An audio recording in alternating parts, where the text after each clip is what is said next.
Kita ulang kembali sejumlah berita pilihan dari Bali.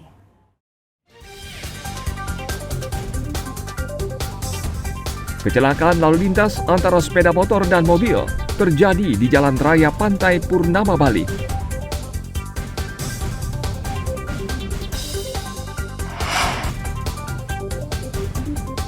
Polisi mengungkap kasus penganiayaan yang menyebabkan seorang korban tewas dengan luka tikaman. 8 pelaku masih di bawah umur dan duduk di bangku SMP.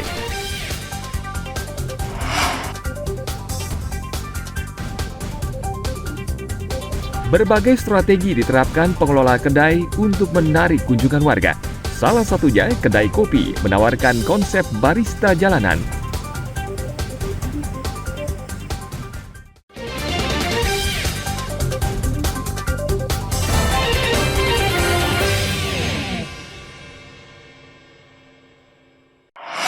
Pada kesempatan hari ini, saya Kapolres Denpasar, Kepala Dinas Pendidikan Kota Denpasar. Satreskrim Polresta Denpasar mengungkap kasus penganiayaan yang menyebabkan korban bernama Yohanes Naikoi berusia 33 tahun tewas dengan luka tikaman. Pelaku berjumlah 10 orang, 8 diantaranya masih di bawah umur dan duduk di bangku SMP. Polresta Denpasar menangani secara hati-hati kasus ini dan akan menerapkan Undang-Undang Perlindungan Anak. Sementara 2 tersangka yang sudah dewasa ini dijerat KUHP dengan pasal penganiayaan yang menyebabkan korban tewas dengan ancaman hukuman 12 tahun penjara. Ada 10 pelaku, di mana 2 pelaku inisial MI alias Ipan, laki-laki, dan inisial GKKB alias Krishna, di mana 2 pelaku ini pelaku dewasa dan ada 8 pelaku yang masih di bawah umur. Pelaku membuntuti dan bersama-sama mereka melakukan penyerangan. Awalnya melakukan pemukulan dan kemudian salah satu tersangka, mereka memukul semua dan salah satu tersangka membawa pisau lipat, ada di sebelah sana. Dan kemudian pelaku inisial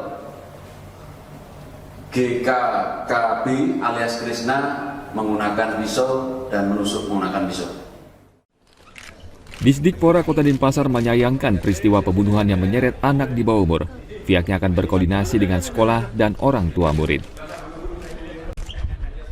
Anak-anak kami yang dibilang nakalnya kelewat, karena sampai larut malam masih ada di jalan. Seharusnya anak-anak ini jam 10 sudah ada di rumah. Dan itu kami ke depan akan berkoordinasi dengan sekolah dan bersama orang tua agar mengawasi betul anak-anak mereka, karena sekolah juga jam segitu sudah di luar jangkauan sekolah, kepala sekolah. Maka kami akan koordinasi dan kita akan parenting kembali untuk mengingatkan orang tua agar ikut berperan aktif mengawasi putra-putrinya untuk tidak keluyuran sampai larut malam. Penganiayaan terjadi ketika korban yang bekerja sebagai juru parkir berjalan kaki di Jalan Cok Agung Tresna pada Minggu dini hari. Tidak lama berselang lewat sekelompok pengendara motor, lalu salah satu pengendara menendang korban dan korban sempat membalas dengan melempar batu. Kejadian akhirnya berujung pengeroyokan yang menyebabkan korban tewas ditikam pelaku. Tim Liputan melaporkan dari Kota Denpasar.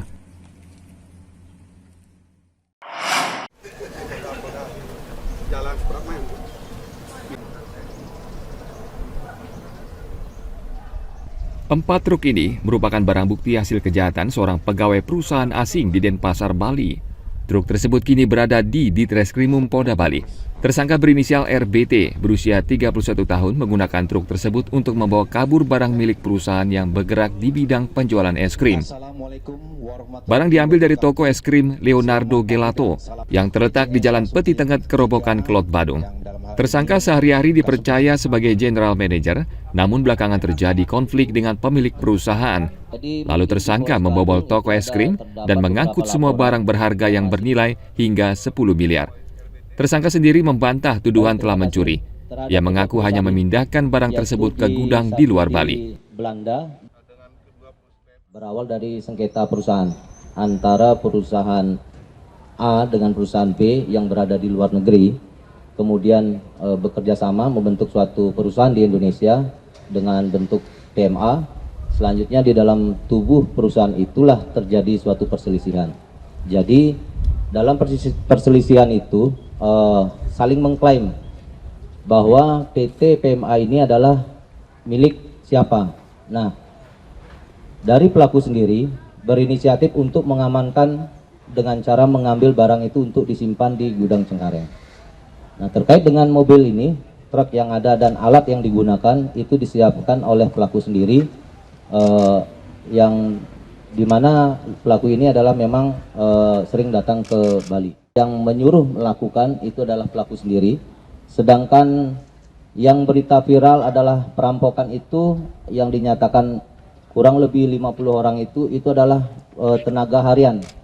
Jadi pelaku mencari tenaga harian di pinggir jalan, digaji untuk membantu mengangkut barang.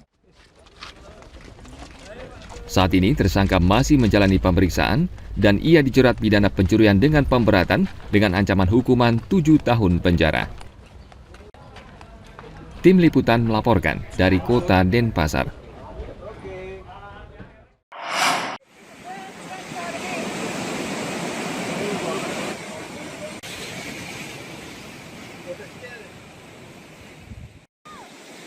Bali tidak hanya surga bagi wisatawan, namun juga pengusaha akomodasi seperti villa dan guest house.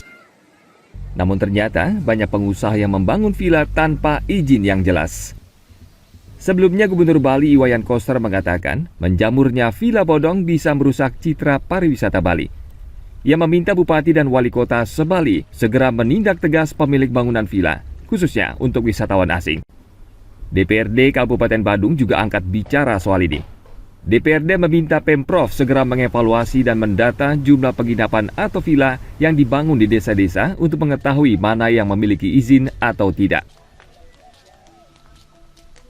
Sebagai fungsi saya ini adalah fungsi pengawasan, saya mau supaya pemerintah itu secara rutin melakukan satu pengecekan, evaluasi, pengawasan di tiap-tiap desa terhadap pertumbuhan daripada akomodasi ini. Dengan demikian akan juga kita bisa melihat seberapa sebetulnya kebutuhan akomodasi yang dibutuhkan di masyarakat untuk menampung wisatawan-wisatawan yang datang ke Badung. Ada target Pak, mungkin ditargetkan kapan bisa didapat data itu Pak? Nanti kita per 6 bulan. 6 bulan. Jadi per 6 bulan kita lakukan evaluasi, per 6 bulan kita lakukan evaluasi. Harapan kami kepada seluruh masyarakat atau siapapun yang berinvestasi, dimohon pertama itu segera melakukan pengurusan perizinan, dan apabila mengalami hambatan atau masalah segera berkoordinasi dengan kami di pemerintahan.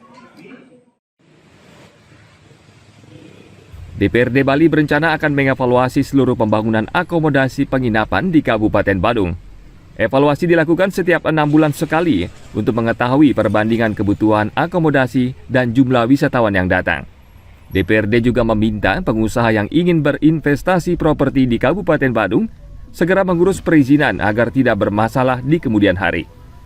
Saat ini banyak penginapan di Kabupaten Badung berdiri tanpa izin, bahkan sebagian dibangun di lahan produktif seperti di area persawahan. Ana Agung Gede Agung melaporkan dari Kabupaten Badung.